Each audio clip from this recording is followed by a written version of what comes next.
ലൂക്ക അധ്യായം 21. അവൻ കണ്ണുകൾ ഉയർത്തി നോക്കിയപ്പോൾ ധനികർ ദേവാലയ ഭണ്ഡാരത്തിൽ നേർച്ചയിടുന്നത് കണ്ടു. ദരിദ്രയായ ഒരു വിധവ 2 ചെമ്പുതൊട്ടുകൾ ഇടുന്നതും അവൻ കണ്ടു. അവൻ പറഞ്ഞു, ദരിദ്രയായ ഈ വിധവ മറ്റെല്ലാവരെയും കൂടുതൽ നിക്ഷേപിച്ചിരിക്കുന്നു എന്ന് സത്യമായി ഞാൻ നിങ്ങളോട് പറയുന്നു. എന്തെന്നാൽ അവരെല്ലാവരും തങ്ങളുടെ സമൃദ്ധിയിൽ നിന്ന് സംഭാവന ചെയ്തു. ഇവളാകട്ടെ തൻ്റെ ദാരിദ്ര്യത്തിൽ നിന്ന് ഉപജീവനത്തിനുള്ള വക മുഴുവനും നിക്ഷേപിച്ചിരിക്കുന്നു. ചില ആളുകൾ ദേവാലയത്തെപ്പറ്റി അത് വിലയേറിയ കല്ലുകളാലും കാണിക്ക വസ്തുക്കളാലും അലങ്കരിക്കപ്പെട്ടിരിക്കുന്നല്ലോ എന്ന് പറഞ്ഞു. അവൻ അവരോട് പറഞ്ഞു, നിങ്ങളീ കാണുന്നവ കല്ലിന്മേൽ കല്ല് ശേഷിക്കാതെ തകർക്കപ്പെടുന്ന സമയം വരുന്നു. അവർ ചോദിച്ചു, ഗുരു, ഇതെപ്പോഴാണ് സംഭവിക്കുക? ഇതെല്ലാം സംഭവിക്കാൻ തുടങ്ങുന്നതിൻ്റെ അടയാളം എന്താണ്? അവൻ പറഞ്ഞു, ആരും നിങ്ങളെ വഴിതെറ്റിക്കാതിരിക്കാൻ സൂക്ഷിച്ചുകൊള്ളുവിൻ. എന്തെന്നാൽ പലരും അവൻ ഞാനാണ് എന്നും സമയം അടുത്തു എന്നും പറഞ്ഞുകൊണ്ട് എൻ്റെ നാമത്തിൽ വരും. നിങ്ങൾ അവരുടെ പിന്നാലെ പോകരുത്. യുദ്ധങ്ങളെയും കലഹങ്ങളെയും കുറിച്ച് കേൾക്കുമ്പോൾ നിങ്ങൾ ഭയപ്പെടരുത്. ഇവയെല്ലാം ആദ്യം സംഭവിക്കേണ്ടതാണ്, എന്നാൽ അവസാനം ഇനിയുമായിട്ടില്ല. അവൻ തുടർന്നു, ജനം ജനത്തിനെതിരായും രാജ്യം രാജ്യത്തിനെതിരായും തല ഉയർത്തും. വലിയ ഭൂകമ്പങ്ങളും പല സ്ഥലങ്ങളിലും ക്ഷാമവും പകർച്ചവ്യാധികളും ഉണ്ടാകും. ഭീകര സംഭവങ്ങളും ആകാശത്തിൽ നിന്ന് വലിയ അടയാളങ്ങളും ഉണ്ടാകും. ഇവയ്ക്കെല്ലാം മുമ്പ് അവർ നിങ്ങളെ പിടികൂടുകയും പീഡിപ്പിക്കുകയും ചെയ്യും. അവരുടെ സിനഗോഗുകളിലും കാരാഗ്രഹങ്ങളിലും നിങ്ങളെ ഏൽപ്പിച്ചു കൊടുക്കും. എൻ്റെ നാമത്തെ പ്രതി രാജാക്കന്മാരുടെയും ദേശാധിപതികളുടെയും മുമ്പിൽ അവർ നിങ്ങളെ കൊണ്ടുചെല്ലും. നിങ്ങൾക്കിത് സാക്ഷ്യം നൽകുന്നതിനുള്ള അവസരമായിരിക്കും. എന്തുത്തരം പറയണമെന്ന് നേരത്തെ ആലോചിക്കേണ്ടതില്ലെന്ന് മനസ്സിലാക്കിക്കൊള്ളുവൻ.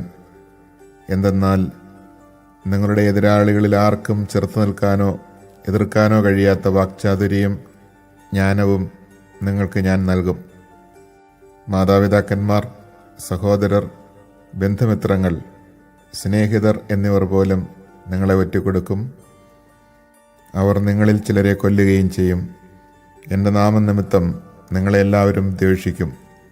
എങ്കിലും നിങ്ങളുടെ ഒരു തലമുടിയിഴ പോലും നശിച്ചു പോവുകയില്ല.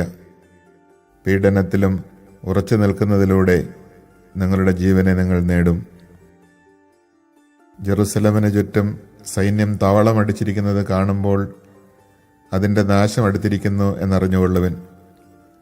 അപ്പോൾ യൂദയായിലുള്ളവർ പർവ്വതങ്ങളിലേക്ക് പലായനം ചെയ്യട്ടെ. പട്ടണത്തിലുള്ളവർ അവിടം വിട്ടു പോകട്ടെ. ഗ്രാമങ്ങളിലുള്ളവർ പട്ടണത്തിൽ പ്രവേശിക്കാതിരിക്കട്ടെ. കാരണം എഴുതപ്പെട്ടവയെല്ലാം പൂർത്തിയാകേണ്ട പ്രതികാരത്തിൻ്റെ ദിവസങ്ങളാണ് അവ. ആ ദിവസങ്ങളിൽ ഗർഭിണികൾക്കും മുലയൂട്ടുന്നവർക്കും ദുരിതം. അന്ന് ഭൂമുഖത്ത് വലിയ ഞെരുക്കവും ഈ ജനത്തിൻ്റെ മേൽ വലിയ ക്രോധവും നിപതിക്കും. അവർ വാളിൻ്റെ വായ്ത്തലയേറ്റ് വീഴുകയും എല്ലാ ജനതകളിലേക്കും തടവുകാരായി കൊണ്ടുപോകപ്പെടുകയും ചെയ്യും. വിജാതീയരുടെ നാളുകൾ പൂർത്തിയാകുന്നതുവരെ അവർ ജെറുസലമിനെ ചവിട്ടിമെതിക്കും. സൂര്യനിലും ചന്ദ്രനിലും നക്ഷത്രങ്ങളിലും അടയാളങ്ങൾ പ്രത്യക്ഷപ്പെടും. കടലിൻ്റെയും തിരമാലകളുടെയും ഇരമ്പൽ ജനപദങ്ങളിൽ സംഭ്രമമുളവാക്കും.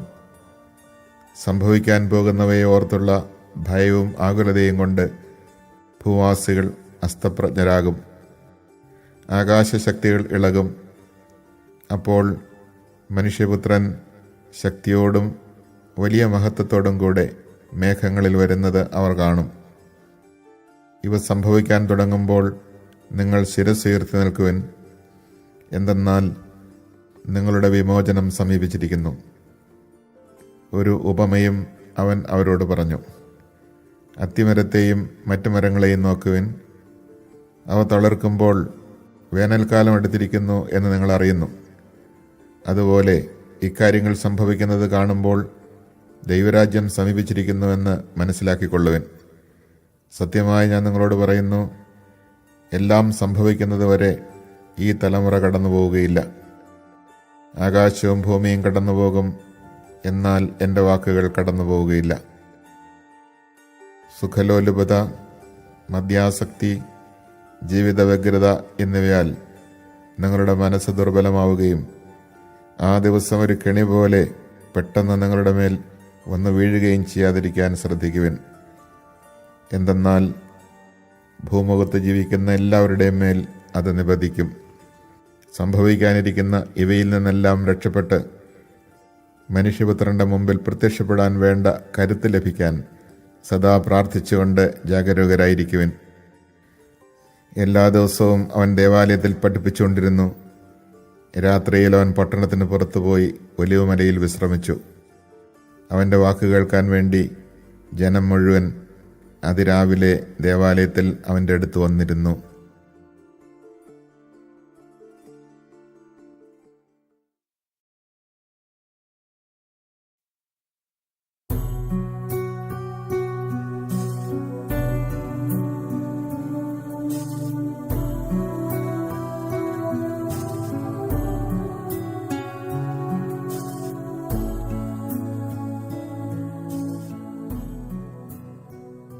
ലൂക്ക അധ്യായം 22. പെസഹ എന്ന് വിളിക്കപ്പെടുന്ന പുളിപ്പില്ലാത്ത അപ്പത്തിൻ്റെ തിരുനാൾ അടുത്തു. പുരോഹിതന്മാരും നിയമജ്ഞരും അവനെ എങ്ങനെ വധിക്കാമെന്ന് അന്വേഷിച്ചുകൊണ്ടിരുന്നു. പക്ഷേ അവർ ജനങ്ങളെ ഭയപ്പെട്ടു. 12 പേരിൽ ഒരുവനും സ്കറിയോത്ത എന്ന് വിളിക്കപ്പെടുന്നവനുമായ യൂദാസിൽ സാത്താൻ പ്രവേശിച്ചു. അവൻ പുരോഹിത പ്രമുഖന്മാരെയും സേനാധിപന്മാരെയും സമീപിച്ച് എങ്ങനെയാണ് യേശുവിനെ അവർക്ക് ഒറ്റിക്കൊടുക്കേണ്ടത് എന്നാലോചിച്ചു. അവർ സന്തോഷിച്ച് അവന് പണം കൊടുക്കാമെന്ന് വാഗ്ദാനം ചെയ്തു. അവൻ അവർക്ക് വാക്കുകൊടുത്തു. ജനക്കൂട്ടമില്ലാത്തപ്പോൾ അവനെ ഒറ്റിക്കൊടുക്കാൻ അവൻ അവസരം പാർത്തുകൊണ്ടിരുന്നു. പെസഹ കുഞ്ഞാടിനെ ബലി കഴിക്കേണ്ടിയിരുന്ന പുളിപ്പില്ലാത്ത അപ്പത്തിൻ്റെ ദിനം വന്നു ചേർന്നു. യേശു പത്രോസിനെയും യോഹന്നാനെയും അയച്ചുകൊണ്ട് പറഞ്ഞു, നിങ്ങൾ പോയി നമുക്ക് പെസഹ ഭക്ഷിക്കേണ്ടതിന് ഒരുക്കങ്ങൾ ചെയ്യുവിൻ. അവർ അവനോട് ചോദിച്ചു, ഞങ്ങൾ എവിടെ ഒരുക്കണമെന്നാണ് നീ ആഗ്രഹിക്കുന്നത്? അവൻ പറഞ്ഞു, ഇതാ, നിങ്ങൾ പട്ടണത്തിലേക്ക് പ്രവേശിക്കുമ്പോൾ ഒരു കുടം വെള്ളം ചുമന്നുകൊണ്ട് ഒരുവൻ നിങ്ങൾക്കെതിരെ വരും. അവൻ പ്രവേശിക്കുന്ന വീട്ടിലേക്ക് നിങ്ങൾ അവനെ പിന്തുടരുക. ആ വീടിൻ്റെ ഉടമസ്ഥനോട് പറയുക, ഗുരു നിന്നോട് ചോദിക്കുന്നു, എൻ്റെ ശിഷ്യന്മാരോടുകൂടെ ഞാൻ പെസഹ ഭക്ഷിക്കുന്നതിനുള്ള വിരുന്നുശാല എവിടെയാണ്? സജ്ജീകൃതമായ ഒരു വലിയ മാളിക മുറി അവൻ നിങ്ങൾക്ക് കാണിച്ചു തരും. അവിടെ ഒരുക്കുക. അവർ പോയി അവൻ പറഞ്ഞതുപോലെ കണ്ടു, പെസഹ ഒരുക്കുകയും ചെയ്തു. സമയമായപ്പോൾ അവൻ ഭക്ഷണത്തിനിരുന്നു, അവനോടൊപ്പം അപ്പസ്തോലന്മാരും. അവൻ അവരോട് പറഞ്ഞു, പീഡ അനുഭവിക്കുന്നതിന് മുമ്പ് നിങ്ങളോടുകൂടെ ഈ പെസഹ ഭക്ഷിക്കുന്നതിന് ഞാൻ അത്യധികം ആഗ്രഹിച്ചു. ഞാൻ നിങ്ങളോട് പറയുന്നു, ദൈവരാജ്യത്തിൽ ഇത് പൂർത്തിയാകുന്നതുവരെ ഞാൻ ഇനി ഇത് ഭക്ഷിക്കുകയില്ല. അവൻ പാനപാത്രമെടുത്ത് കൃതജ്ഞതാസ്തോത്രം ചെയ്തതിന് ശേഷം പറഞ്ഞു, ഇത് വാങ്ങി നിങ്ങൾ പങ്കുവയ്ക്കുവിൻ. ഞാൻ നിങ്ങളോട് പറയുന്നു, ഇപ്പോൾ മുതൽ ദൈവരാജ്യം വരുന്നതുവരെ മുന്തിരിയുടെ ഫലത്തിൽ നിന്ന് ഞാൻ പാനം ചെയ്യുകയില്ല. പിന്നെ അവൻ അപ്പമെടുത്ത് കൃതജ്ഞതാസ്തോത്രം ചെയ്ത് മുറിച്ച് അവർക്ക് കൊടുത്തുകൊണ്ട് അരുളി ചെയ്തു, ഇത് നിങ്ങൾക്ക് വേണ്ടി നൽകപ്പെടുന്ന എൻ്റെ ശരീരമാണ്. എൻ്റെ ഓർമ്മയ്ക്കായി ഇത് ചെയ്യുവിൻ. അപ്രകാരം തന്നെ അത്താഴത്തിന് ശേഷം അവൻ പാനപാത്രം എടുത്തുകൊണ്ട് അരുളി ചെയ്തു, ഈ പാനപാത്രം നിങ്ങൾക്ക് വേണ്ടി ചിന്തപ്പെടുന്ന എൻ്റെ രക്തത്തിലുള്ള പുതിയ ഉടമ്പടിയാണ്. എന്നാൽ ഇതാ, എന്നെ ഒറ്റിക്കൊടുക്കുന്നവൻ്റെ കൈ എൻ്റെ അടുത്ത് മേശമേൽ തന്നെയുണ്ട്. നിശ്ചയിക്കപ്പെട്ടതുപോലെ മനുഷ്യപുത്രൻ പോകുന്നു. എന്നാൽ അവനെ ആരൊറ്റിക്കൊടുക്കുന്നുവോ ആ മനുഷ്യന് ദുരിതം. തങ്ങളിൽ ആരാണിത് ചെയ്യാനിരിക്കുന്നതെന്ന് അവർ പരസ്പരം ചോദിക്കാൻ തുടങ്ങി. തങ്ങളിൽ വലിയവൻ ആരാണ് എന്നൊരു തർക്കം അവരുടെ ഇടയിലുണ്ടായി. അപ്പോൾ അവൻ അവരോട് പറഞ്ഞു, വിജാതിയരുടെ മേൽ അവരുടെ രാജാക്കന്മാർ ആധിപത്യം അടിച്ചേൽപ്പിക്കുന്നു. തങ്ങളുടെ മേൽ അധികാരമുള്ളവരെ അവർ ഉപകാരികളായി കണക്കാക്കുകയും ചെയ്യുന്നു. എന്നാൽ നിങ്ങൾ അങ്ങനെ ആയിരിക്കരുത്. നിങ്ങളിൽ ഏറ്റവും വലിയവൻ ഏറ്റവും ചെറിയവനെ പോലെയും അധികാരമുള്ളവൻ ശുശ്രൂഷകനെ പോലെയും ആയിരിക്കണം. ആരാണ് വലിയവൻ? ഭക്ഷണത്തിനിരിക്കുന്നവനോ പരിചരിക്കുന്നവനോ? ഭക്ഷണത്തിനിരിക്കുന്നവനല്ലേ? ഞാനാകട്ടെ നിങ്ങളുടെ ഇടയിൽ പരിചരിക്കുന്നവനെ പോലെയാണ്. എൻ്റെ പരീക്ഷകളിൽ എന്നോടുകൂടെ നിരന്തരം ഉണ്ടായിരുന്നവരാണ് നിങ്ങൾ. എൻ്റെ പിതാവ് എനിക്ക് രാജ്യം കൽപ്പിച്ചു തന്നിരിക്കുന്നത് പോലെ ഞാൻ നിങ്ങൾക്കും തരുന്നു. അത് നിങ്ങൾ എൻ്റെ രാജ്യത്തിൽ എൻ്റെ മേശയിൽ നിന്ന് ഭക്ഷിക്കുകയും പാനം ചെയ്യുകയും സിംഹാസനങ്ങളിലിരുന്ന് ഇസ്രായേലിലെ 12 ഗോത്രങ്ങളെ വിധിക്കുകയും ചെയ്യുന്നതിന് വേണ്ടിയത്രേ. ശമയോൻ, ശമയോൻ, ഇതാ സാത്താൻ നിങ്ങളെ ഗോതമ്പ് പോലെ പാറ്റാൻ ഉദ്യമിച്ചു. എന്നാൽ നിന്റെ വിശ്വാസം ക്ഷയിക്കാതിരിക്കാൻ ഞാൻ നിനക്ക് വേണ്ടി പ്രാർത്ഥിച്ചു. നീ തിരിച്ചു വന്ന് നിന്റെ സഹോദരരെ ശക്തിപ്പെടുത്തണം. ശമയോൻ പറഞ്ഞു, കർത്താവേ, നിന്റെ കൂടെ കാരാഗ്രഹത്തിലേക്ക് പോകാനും മരിക്കാൻ തന്നെയും ഞാൻ തയ്യാറാണ്. അവൻ പറഞ്ഞു, പത്രോസേ, ഞാൻ നിന്നോട് പറയുന്നു, നീ എന്നെ അറിയുകയില്ല എന്ന് 3 പ്രാവശ്യം നിഷേധിച്ച് പറയുന്നതിന് മുമ്പ് ഇന്ന് കോഴി കൂവുകയില്ല.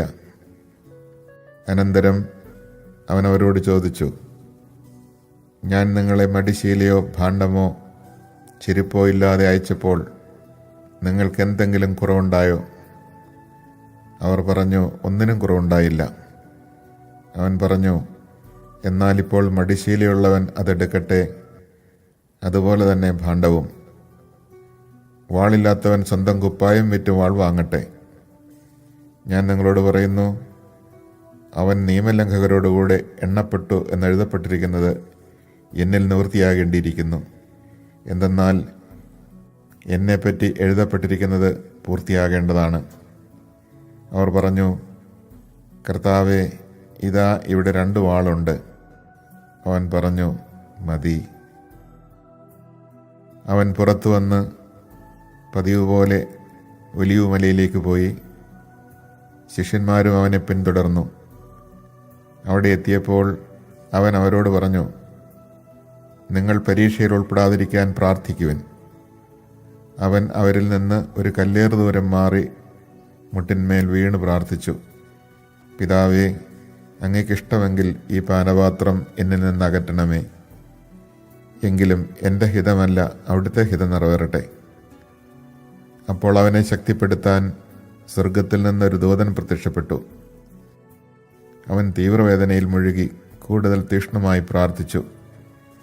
അവൻ്റെ വിയർപ്പ് രക്തത്തുള്ളികൾ പോലെ നിലത്ത് വീണു. അവൻ പ്രാർത്ഥന കഴിഞ്ഞ് എഴുന്നേറ്റ് ശിഷ്യന്മാരുടെ അടുത്ത് വന്നപ്പോൾ അവർ വ്യസനം നിമിത്തം തളർന്ന് ഉറങ്ങുന്നത് കണ്ടു. അവൻ അവരോട് ചോദിച്ചു, നിങ്ങൾ ഉറങ്ങുന്നതെന്ത്? പരീക്ഷയിൽ അകപ്പെടാതിരിക്കാൻ ഉണർന്നിരുന്ന് പ്രാർത്ഥിക്കുവിൻ. അവൻ ഇത് പറഞ്ഞുകൊണ്ടിരിക്കുമ്പോൾ ഒരു ജനക്കൂട്ടം അവിടെ വന്നു. 12 പേരിൽ ഒരുവനായ യൂദാസാണ് അവരുടെ മുമ്പിൽ നടന്നിരുന്നത്. യേശുവിനെ ചുംബിക്കാൻ അവൻ മുമ്പോട്ട് വന്നു. യേശു അവനോട് ചോദിച്ചു, യൂദാസേ, ചുംബനം കൊണ്ടോ നീ മനുഷ്യപുത്രനെ ഒറ്റിക്കൊടുക്കുന്നത്? എന്താണ് സംഭവിക്കാൻ പോകുന്നത് എന്ന് കണ്ടപ്പോൾ യേശുവിനോട് കൂടെ ഉണ്ടായിരുന്നവർ, കർത്താവെ, ഞങ്ങൾ വാളെടുത്ത് വെട്ടട്ടെയോ എന്ന് ചോദിച്ചു. അവരിൽ ഒരുവൻ പ്രധാന പുരോഹിതന്റെ സേവകനെ വെട്ടി അവൻ്റെ വലത്ത് ചെവി ഛേദിച്ചു.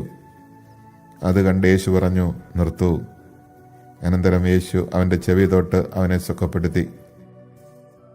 അപ്പോൾ യേശു തനിക്കെതിരായി വന്ന പുരോഹിത പ്രമുഖന്മാരോടും ദേവാലയ സേനാധിപന്മാരോടും ജനപ്രമാണികളോടും പറഞ്ഞു, കവർച്ചക്കാരനെതിരെ എന്ന പോലെ വാളും വടിയുമായി നിങ്ങൾ വന്നിരിക്കുന്നുവോ? ഞാൻ നിങ്ങളോടുകൂടെ എല്ലാ ദിവസവും ദേവാലയത്തിലായിരുന്നപ്പോൾ നിങ്ങൾ എന്നെ പിടിച്ചില്ല. എന്നാൽ ഇത് നിങ്ങളുടെ സമയമാണ്, അന്ധകാരത്തിൻ്റെ ആധിപത്യവും. അവർ അവനെ പിടിച്ച് പ്രധാനാചാര്യൻ്റെ വീട്ടിലേക്ക് കൊണ്ടുപോയി. പത്രോസ് അകലെയായി അവനെ അനുഗമിച്ചിരുന്നു. അവർ നടുമുറ്റത്ത് തീ കൂട്ടി അതിനു ചുറ്റും ഇരുന്നപ്പോൾ പത്രോസും അവരോടുകൂടി ഇരുന്നു.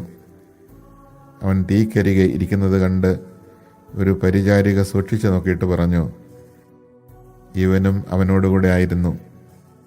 എന്നാൽ പത്രോസ് അത് നിഷേധിച്ച്, സ്ത്രീയെ, അവനെ ഞാൻ അറിയുകയില്ല എന്ന് പറഞ്ഞു. അല്പം കഴിഞ്ഞ് വേറൊരാൾ പത്രോസിനെ കണ്ടിട്ട് പറഞ്ഞു, നീയും അവരിൽ ഒരുവനാണ്. അപ്പോൾ അവൻ പറഞ്ഞു, മനുഷ്യ, ഞാനല്ല. ഏകദേശം 1 മണിക്കൂർ കഴിഞ്ഞ് വേറൊരാൾ ഉറപ്പിച്ചു പറഞ്ഞു, തീർച്ചയായും ഈ മനുഷ്യനും അവനോടുകൂടെ ആയിരുന്നു. ഇവനും ഗലീലിയക്കാരനാണല്ലോ. പത്രോസ് പറഞ്ഞു, മനുഷ്യ, നീ പറയുന്നത് എന്താണെന്ന് എനിക്കറിഞ്ഞുകൂടാ. അവൻ ഇത് പറഞ്ഞുകൊണ്ടിരിക്കുമ്പോൾ തന്നെ കോഴി കൂവി. കർത്താവ് പത്രോസിൻ്റെ നേരെ തിരിഞ്ഞ് അവനെ നോക്കി.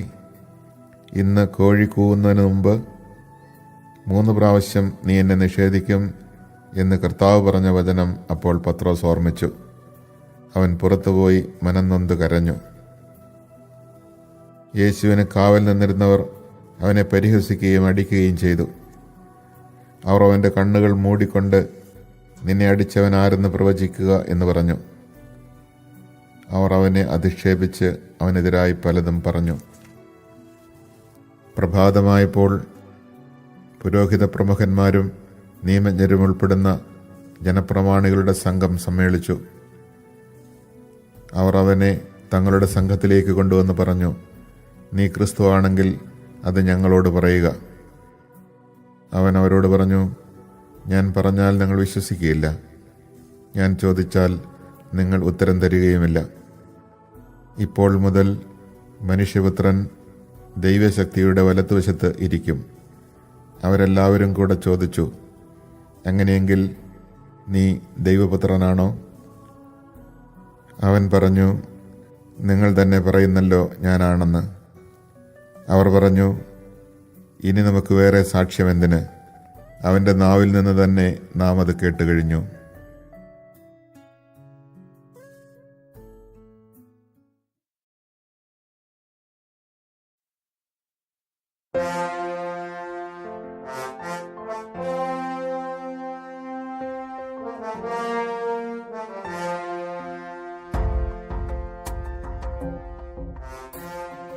ലൂക്ക അധ്യായം 23.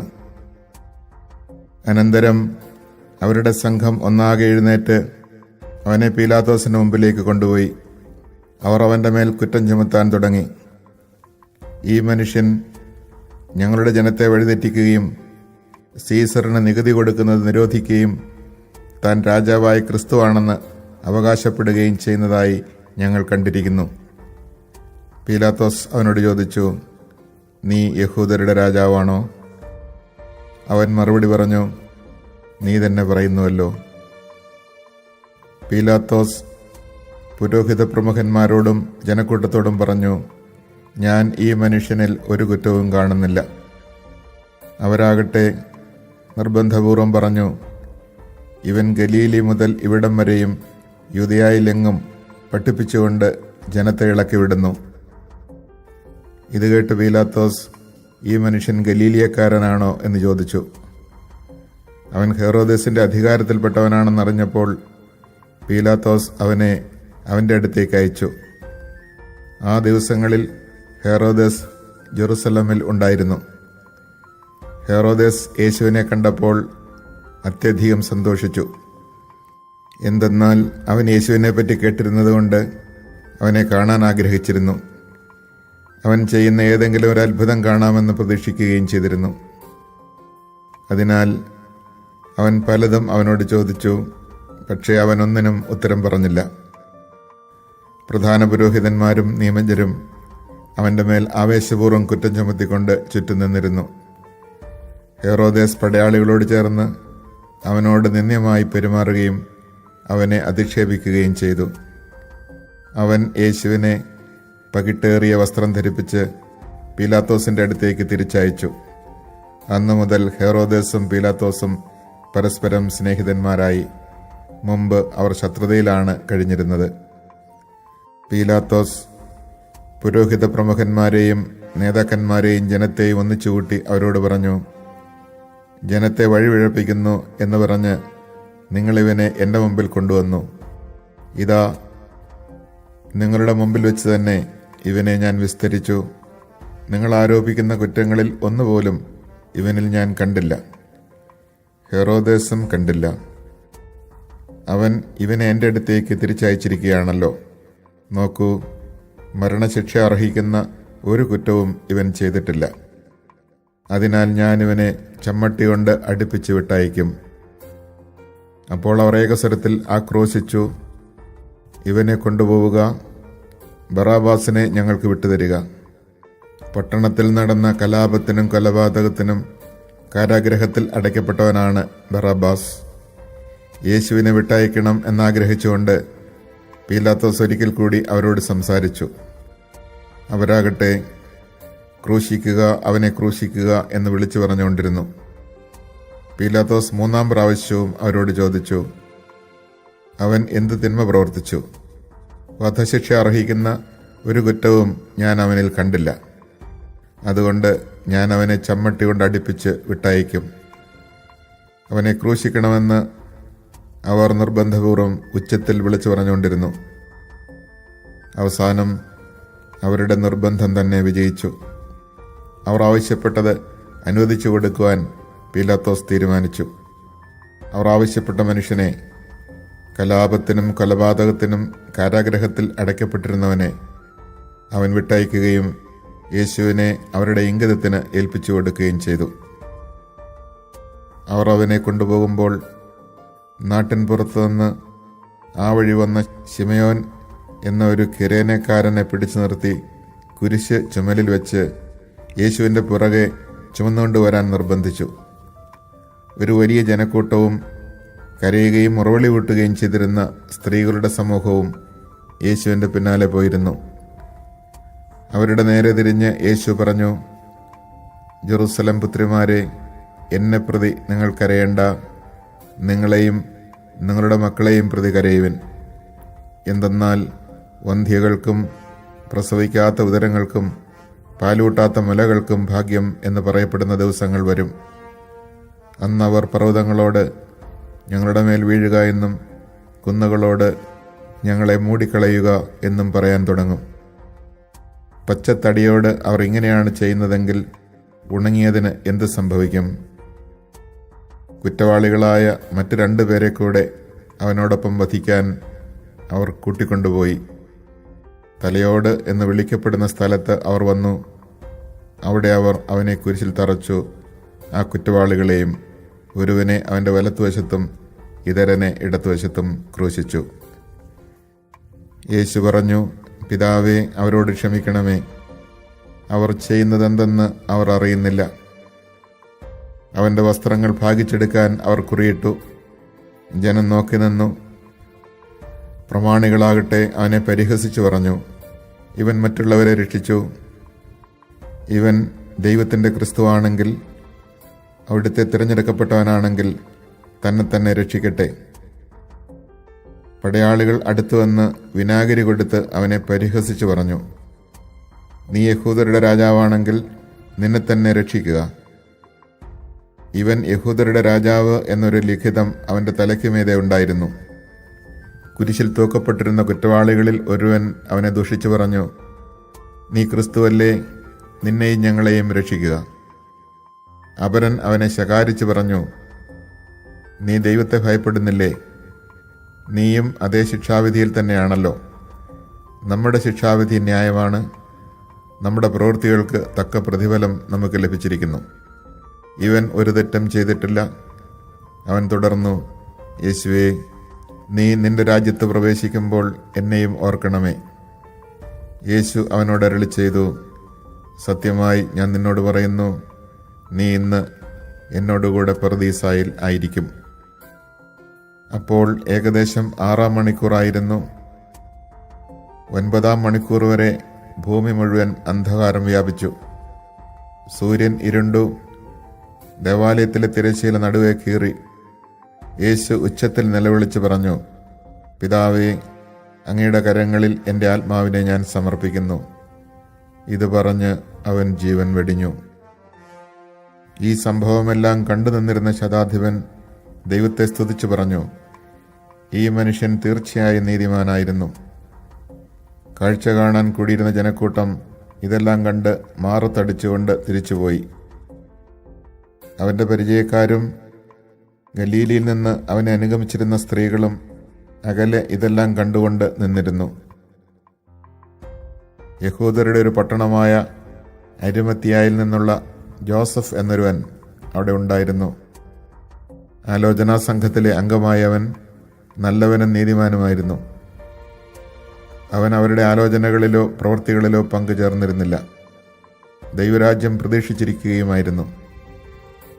അവൻ പീലാത്തോസിന്റെ അടുത്തെത്തി യേശുവിൻ്റെ ശരീരം ചോദിച്ചു. അവനത് താഴെ ഇറക്കി ഒരു തുണിയിൽ പൊതിഞ്ഞ് പാറയിൽ വെട്ടിയുണ്ടാക്കിയതും ആരെയും അന്നുവരെ സംസ്കരിച്ചിട്ടില്ലാത്തതുമായ ഒരു കല്ലറയിൽ വെച്ചു. അന്ന് ഒരുക്കത്തിൻ്റെ ദിവസമായിരുന്നു. സാബത്തിൻ്റെ ആരംഭവുമായിരുന്നു. ഗലീലയിൽ നിന്ന് യേശുവിനോടൊപ്പം വന്നിരുന്ന സ്ത്രീകൾ അവനോടൊപ്പം പോയി കല്ലറ കണ്ടു. അവൻ്റെ ശരീരം എങ്ങനെ സംസ്കരിച്ചുവെന്നും കണ്ടു. അവർ തിരിച്ചു ചെന്ന് സുഗന്ധദ്രവ്യങ്ങളും ലേപന വസ്തുക്കളും തയ്യാറാക്കി. സാബത്തിൽ അവർ നിയമാനുസൃതം വിശ്രമിച്ചു.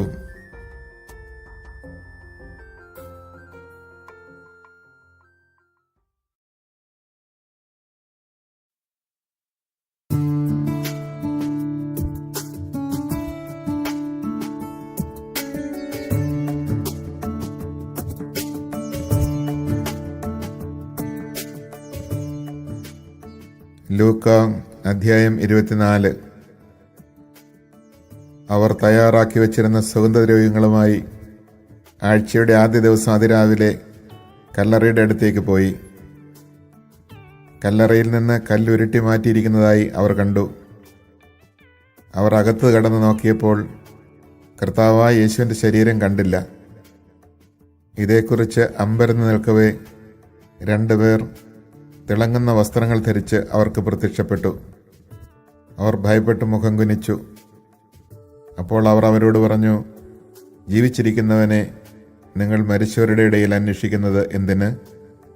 അവൻ ഇവിടെയില്ല, ഉയിർപ്പിക്കപ്പെട്ടു. മനുഷ്യപുത്രൻ പാപികളുടെ കയ്യിൽ ഏൽപ്പിക്കപ്പെടുകയും ക്രൂശിക്കപ്പെടുകയും 3-ാം ദിവസം ഉയർത്തെഴുന്നേൽക്കുകയും ചെയ്യേണ്ടിയിരിക്കുന്നു എന്ന് താൻ ഗലീലയിലായിരുന്നപ്പോൾ തന്നെ അവൻ നിങ്ങളോട് പറഞ്ഞത് ഓർമ്മിക്കുവിൻ. അപ്പോൾ അവർ അവൻ്റെ വാക്കുകൾ ഓർമ്മിച്ചു. കല്ലറയെങ്കിൽ നിന്ന് തിരിച്ചു വന്ന് അവർ ഇതെല്ലാം 11 പേരെയും മറ്റെല്ലാവരെയും അറിയിച്ചു.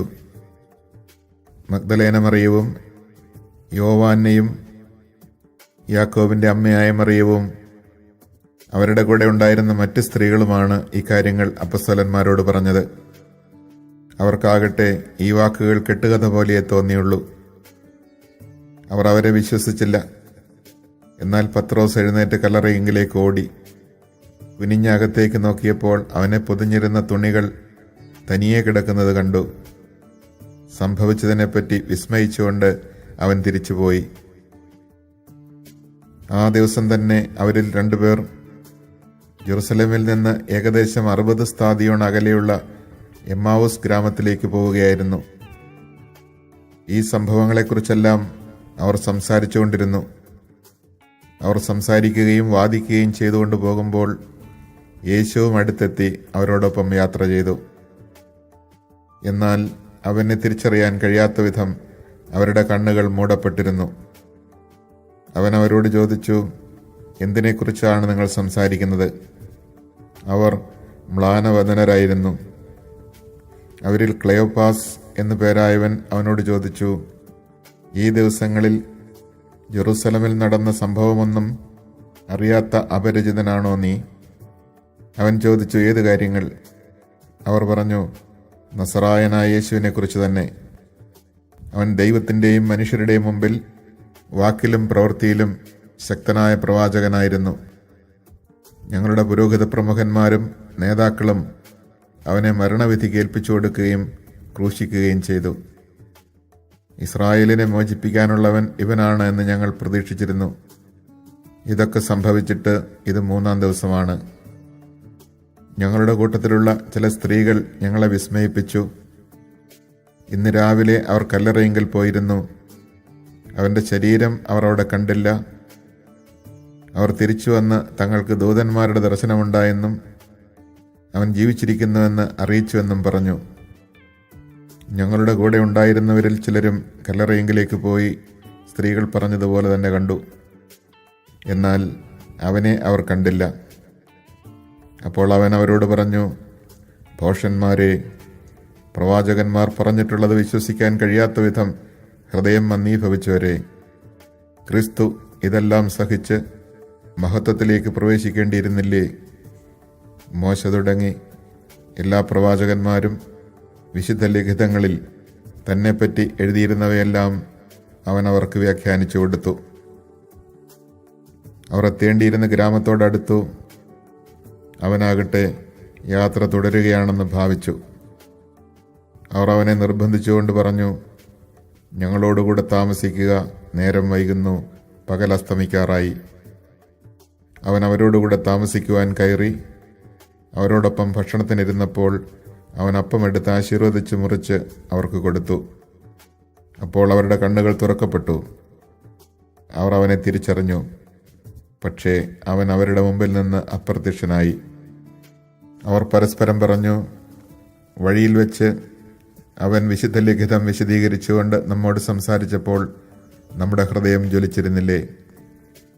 അവർ അപ്പോൾ തന്നെ എഴുന്നേറ്റ് ജെറുസലമിലേക്ക് തിരിച്ചുപോയി അവിടെ കൂടിയിരുന്ന 11 പേരെയും അവരോടൊപ്പം ഉണ്ടായിരുന്നവരെയും കണ്ടു.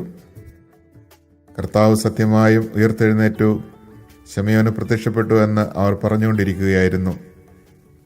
വഴിയിൽ വെച്ച് സംഭവിച്ചതും അപ്പം മുറിക്കുമ്പോൾ തങ്ങളവനെ തിരിച്ചറിഞ്ഞതും അവരും വിവരിച്ചു. അവർ ഇത് പറഞ്ഞുകൊണ്ടിരിക്കുമ്പോൾ യേശു അവരുടെ മധ്യേ പ്രത്യക്ഷനായി അവരോട് അരുളി ചെയ്തു, നിങ്ങൾക്ക് സമാധാനം. അവർ ഭയന്ന് വിറച്ചു. ഭൂതത്തെയാണ് കാണുന്നത് എന്ന് അവർ വിചാരിച്ചു. അവൻ അവരോട് ചോദിച്ചു, നിങ്ങൾ അസ്വസ്ഥരാകുന്നത് എന്തിന്? നിങ്ങളുടെ മനസ്സിൽ ചോദ്യങ്ങൾ ഉയരുന്നതും എന്തിന്? എൻ്റെ കൈകളും കാലുകളും കണ്ട് ഇത് ഞാൻ തന്നെയാണെന്ന് മനസ്സിലാക്കുവിൻ. എന്നെ സ്പർശിച്ചു നോക്കുവിൻ. എനിക്കുള്ളതുപോലെ മാംസവും അസ്ഥികളും ഭൂതത്തിനില്ലല്ലോ. എന്നിട്ടും അവർ സന്തോഷാധിക്യത്താൽ അവിശ്വസിക്കുകയും അത്ഭുതപ്പെടുകയും ചെയ്തപ്പോൾ അവൻ അവരോട് ചോദിച്ചു, ഇവിടെ ഭക്ഷിക്കാൻ എന്തെങ്കിലുമുണ്ടോ?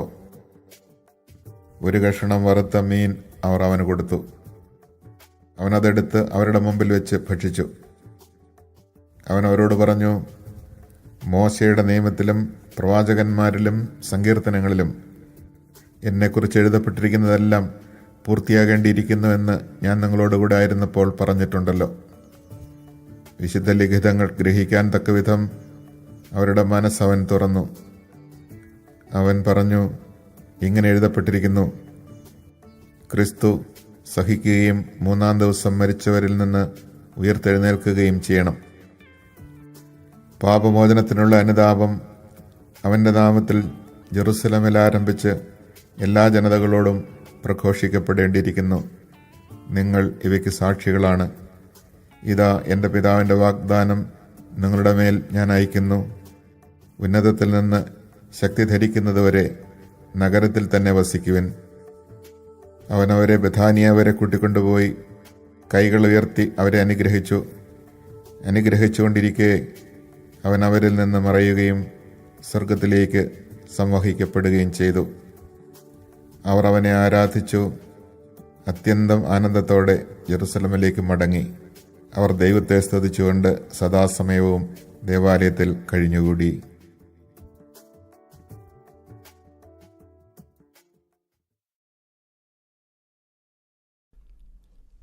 Chapter 21. When he looked up, he saw some wealthy people putting their offerings into the treasury, and he noticed a poor widow putting in 2 small coins.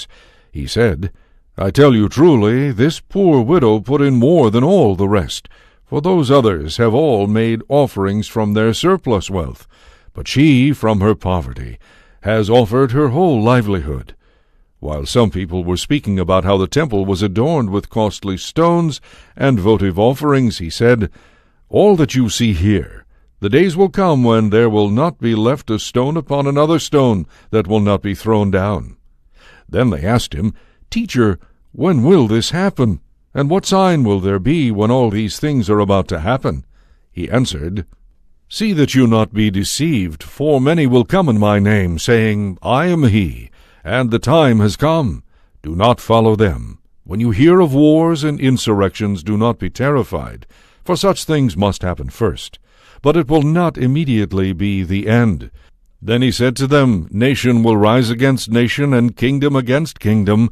There will be powerful earthquakes, famines, and plagues from place to place, and awesome sights and mighty signs will come from the sky. Before all this happens, however, they will seize and persecute you. They will hand you over to the synagogues and to prisons, and they will have you led before kings and governors because of my name. It will lead to your giving testimony. Remember, you are not to prepare your defense beforehand. For I myself shall give you a wisdom in speaking that all your adversaries will be powerless to resist or refute. You will even be handed over by parents, brothers, relatives, and friends, and they will put some of you to death. You will be hated by all because of my name. But not a hair on your head will be destroyed. By your perseverance you will secure your lives.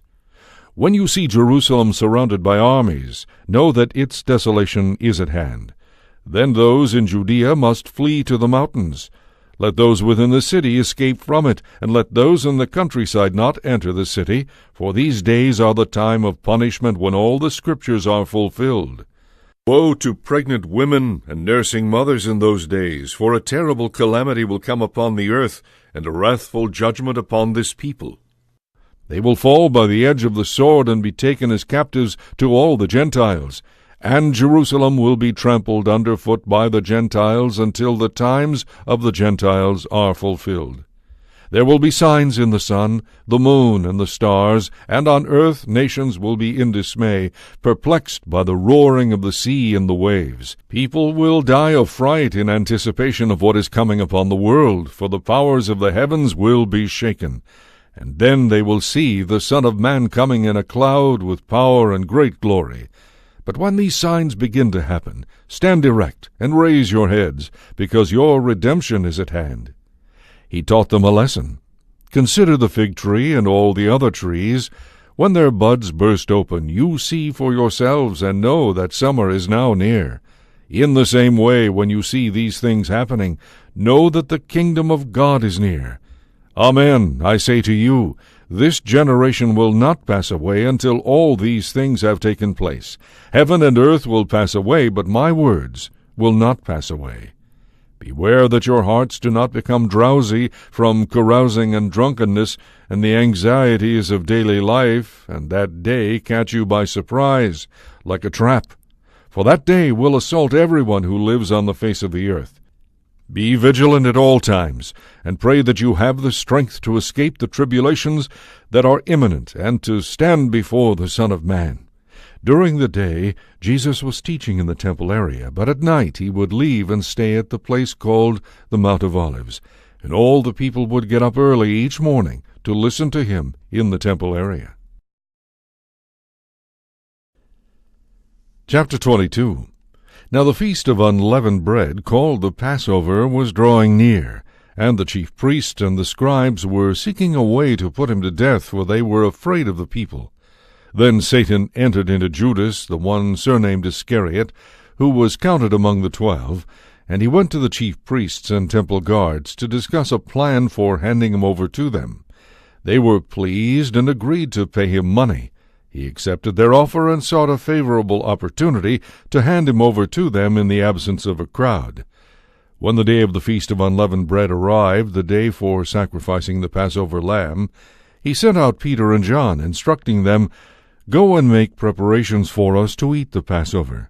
They asked him, "Where do you want us to make the preparations?" And he answered them, "When you go into the city, a man will meet you carrying a jar of water. Follow him into the house that he enters, and say to the master of the house, 'The teacher says to you, where is the guest room where I may eat the Passover with my disciples?' He will show you a large upper room that is furnished. Make the preparations there." Then they went off and found everything exactly as he had told them, and there they prepared the Passover. When the hour came, he took his place at table with the apostles. He said to them, I have eagerly desired to eat this Passover with you before I suffer, for I tell you I shall not eat it again until there is fulfillment in the kingdom of God. Then he took a cup, gave thanks, and said, Take this and share it among yourselves. For I tell you that from this time on I shall not drink of the fruit of the vine until the kingdom of God comes. Then he took the bread, said the blessing, broke it, and gave it to them, saying, This is my body, which will be given for you. Do this in memory of me.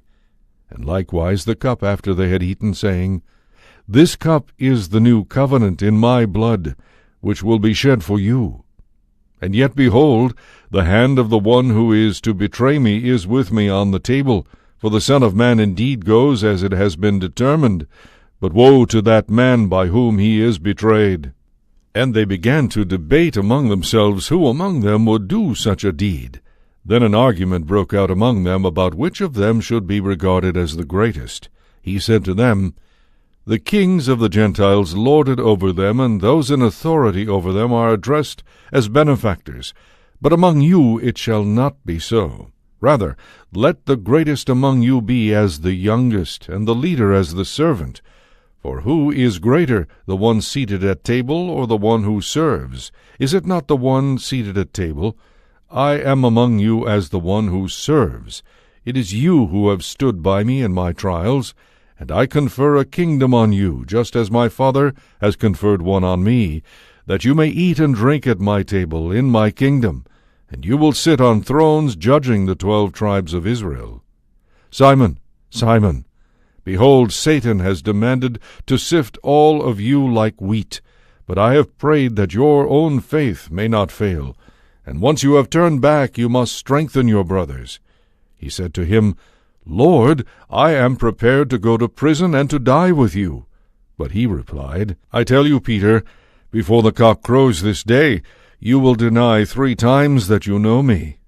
He said to them, When I sent you forth without a money bag or a sack or sandals, were you in need of anything? No, nothing, they replied. He said to them, But now one who has a money bag should take it, and likewise a sack, and one who does not have a sword should sell his cloak and buy one.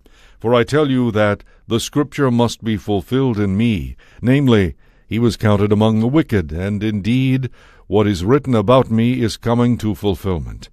Then they said, Lord, look, there are 2 swords here. But he replied, It is enough. Then going out he went, as was his custom, to the Mount of Olives, and the disciples followed him. When he arrived at the place he said to them, Pray that you may not undergo the test. After withdrawing about a stone's throw from them and kneeling, he prayed, saying, Father, if you are willing, take this cup away from me. Still not my will, but yours be done. And to strengthen him, an angel from heaven appeared to him. He was in such agony, and he prayed so fervently, that his sweat became like drops of blood falling on the ground. When he rose from prayer and returned to his disciples, he found them sleeping from grief. He said to them, Why are you sleeping? Get up and pray that you may not undergo the test. While he was still speaking, a crowd approached, and in front was one of the 12, a man named Judas. He went up to Jesus to kiss him. Jesus said to him, Judas, are you betraying the Son of Man with a kiss? His disciples realized what was about to happen, and they asked, Lord, shall we strike with a sword? And one of them struck the high priest's servant and cut off his right ear. But Jesus said in reply, Stop, no more of this. Then he touched the servant's ear and healed him. And Jesus said to the chief priests and temple guards and elders who had come for him, Have you come out as against a robber with swords and clubs? Day after day I was with you in the temple area, and you did not seize me. But this is your hour, the time for the power of darkness. After arresting him, they led him away and took him into the house of the high priest. Peter was following at a distance. They lit a fire in the middle of the courtyard and sat around it, and Peter sat down with them. When a maid saw him seated in the light, she looked intently at him and said, "This man too was with him." But he denied it, saying, "Woman, I do not know him." A short while later someone else saw him and said, "You too are one of them." But Peter answered, "My friend, I am not." About an hour later still another insisted, "Assuredly this man too was with him, for he also is a Galilean." But Peter said, "My friend, I do not know what you are talking about." Just as he was saying this, the cock crowed, and the Lord turned and looked at Peter. And Peter remembered the word of the Lord, how he had said to him, "Before the cock crows today, you will deny me 3 times." He went out and began to weep bitterly. The men who held Jesus in custody were ridiculing and beating him. They blindfolded him and questioned him, saying, "Prophesy, who is it that struck you?" And they reviled him in saying many other things against him. When day came, the council of elders of the people met, both chief priests and scribes, and they brought him before their Sanhedrin. They said, "If you are the Messiah, tell us." But he replied to them, "If I tell you, you will not believe, and if I question, you will not respond. But from this time on the Son of Man will be seated at the right hand of the power of God." They all asked, "Are you then the Son of God?" He replied to them, "You say that I am." Then they said, "What further need have we for testimony? We have heard it from his own mouth." Chapter 23. Then the whole assembly of them arose and brought him before Pilate. They brought charges against him, saying, "We found this man misleading our people. He opposes the payment of taxes to Caesar and maintains that he is the Messiah, a king." Pilate asked him, "Are you the king of the Jews?" He said to him in reply, "You say so."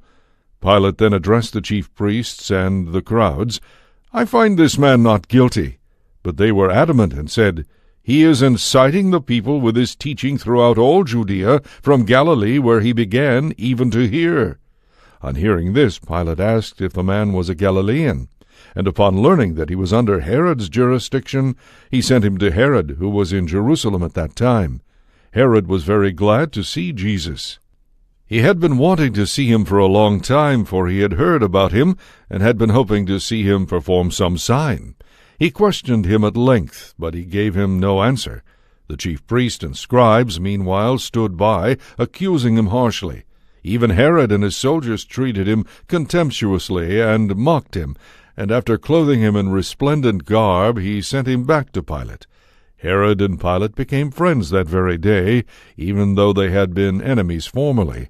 Pilate then summoned the chief priests, the rulers, and the people, and said to them, "You brought this man to me and accused him of inciting the people to revolt. I have conducted my investigation in your presence, and have not found this man guilty of the charges you have brought against him, nor did Herod, for he sent him back to us. So no capital crime has been committed by him. Therefore I shall have him flogged, and then release him." But all together they shouted out, "Away with this man! Release Barabbas to us!" Now Barabbas had been imprisoned for a rebellion that had taken place in the city, and for murder. Again Pilate addressed them, still wishing to release Jesus, but they continued their shouting, "Crucify him! Crucify him!" Pilate addressed them a third time, "What evil has this man done? I found him guilty of no capital crime. Therefore I shall have him flogged, and then release him."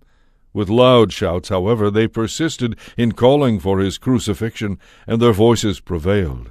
The verdict of Pilate was that their demand should be granted. So he released the man who had been imprisoned for rebellion and murder, for whom they asked, and he handed Jesus over to them to deal with as they wished. As they led him away, they took hold of a certain Simon, a Cyrenian, who was coming in from the country, and after laying the cross on him, they made him carry it behind Jesus. A large crowd of people followed Jesus, including many women who mourned and lamented. Jesus turned to them and said, "Daughters of Jerusalem, do not weep for me. Weep instead for yourselves and for your children. For indeed the days are coming when people will say, 'Blessed are the barren, the wombs that never bore, and the breasts that never nursed.' At that time people will say to the mountains, Fall upon us, and to the hills, Cover us. For if these things are done when the wood is green, what will happen when it is dry? Now 2 others, both criminals, were led away with him to be executed. When they came to the place called the Skull, they crucified him and the criminals there, one on his right, the other on his left. Then Jesus said, Father, forgive them, they know not what they do. They divided his garments by casting lots. The people stood by and watched. The rulers, meanwhile, sneered at him and said, He saved others, let him save himself if he is the chosen one, the Messiah of God. Even the soldiers jeered at him. As they approached to offer him wine, they called out, If you are king of the Jews, save yourself. Above him there was an inscription that read, This is the King of the Jews. Now one of the criminals hanging there reviled Jesus, saying, Are you not the Messiah? Save yourself and us. The other, however, rebuking him, said in reply, Have you no fear of God? For you are subject to the same condemnation. And indeed we have been condemned justly, for the sentence we received corresponds to our crimes. But this man has done nothing criminal. Then he said, Jesus, remember me when you come into your kingdom. He replied to him, Amen, I say to you, today you will be with me in paradise. It was now about noon, and darkness came over the whole land until 3 p.m. because of an eclipse of the sun. Then the veil of the temple was torn down the middle. Jesus cried out in a loud voice, Father, into your hands I commend my spirit. And when he had said this, he breathed his last. The centurion, who witnessed what had happened, glorified God and said, This man was innocent beyond doubt. When all the people who had gathered for this spectacle saw what had happened, they returned home beating their breasts. But all his acquaintances stood at a distance, including the women who had followed him from Galilee and saw these events. Now there was a virtuous and righteous man named Joseph, who, though he was a member of the council, had not consented to their plan of action. He came from the Jewish town of Arimathea, and was awaiting the kingdom of God.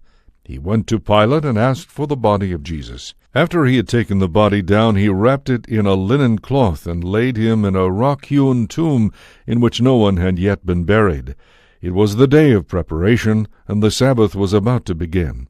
The women who had come from Galilee with him followed behind, and when they had seen the tomb and the way in which his body was laid in it, they returned and prepared spices and perfumed oils.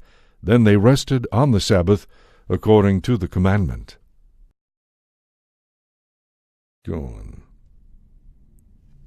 Chapter 24. But at daybreak on the first day of the week they took the spices they had prepared and went to the tomb. They found the stone rolled away from the tomb, but when they entered they did not find the body of the Lord Jesus.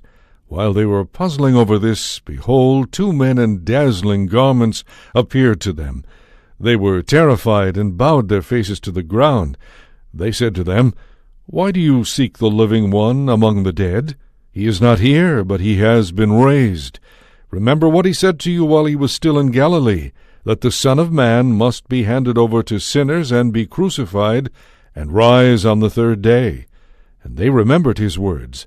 Then they returned from the tomb and announced all these things to the 11 and to all the others. The women were Mary Magdalene, Joanna, and Mary the mother of James. The others who accompanied them also told this to the apostles. But their story seemed like nonsense, and they did not believe them. But Peter got up and ran to the tomb, bent down, and saw the burial cloths alone. Then he went home amazed at what had happened.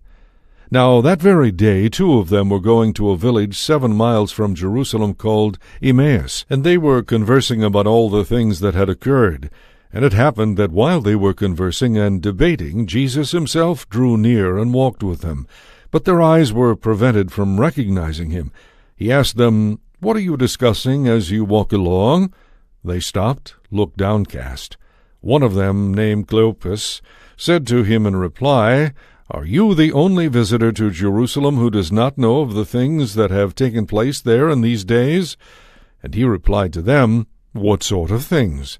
They said to him, "The things that happened to Jesus the Nazarene, who was a prophet mighty in deed and word before God and all the people, how our chief priests and rulers both handed him over to a sentence of death and crucified him. But we were hoping that he would be the one to redeem Israel. And besides all this, it is now the third day since this took place. Some women from our group, however, have astounded us. They were at the tomb early in the morning and did not find his body. They came back and reported that they had indeed seen a vision of angels who announced that he was alive.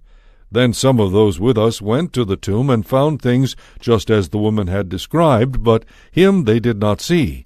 And he said to them, "Oh, how foolish you are! How slow of heart to believe all that the prophets spoke! Was it not necessary that the Messiah should suffer these things and enter into his glory?" Then, beginning with Moses and all the prophets, he interpreted to them what referred to him in all the Scriptures. As they approached the village to which they were going, he gave the impression that he was going on farther. But they argued him, "Stay with us, for it is nearly evening, and the day is almost over." So he went in to stay with them. And it happened that while he was with them at table, he took bread, said the blessing, broke it, and gave it to them. With that their eyes were opened, and they recognized him, but he vanished from their sight. Then they said to each other, "Were not our hearts burning within us while he spoke to us on the way and opened the Scriptures to us?"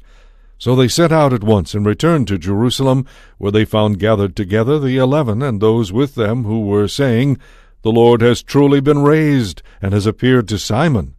Then the 2 recounted what had taken place on the way, and how he was made known to them in the breaking of the bread. While they were still speaking about this, he stood in their midst, and said to them, "Peace be with you." But they were startled and terrified, and thought that they were seeing a ghost.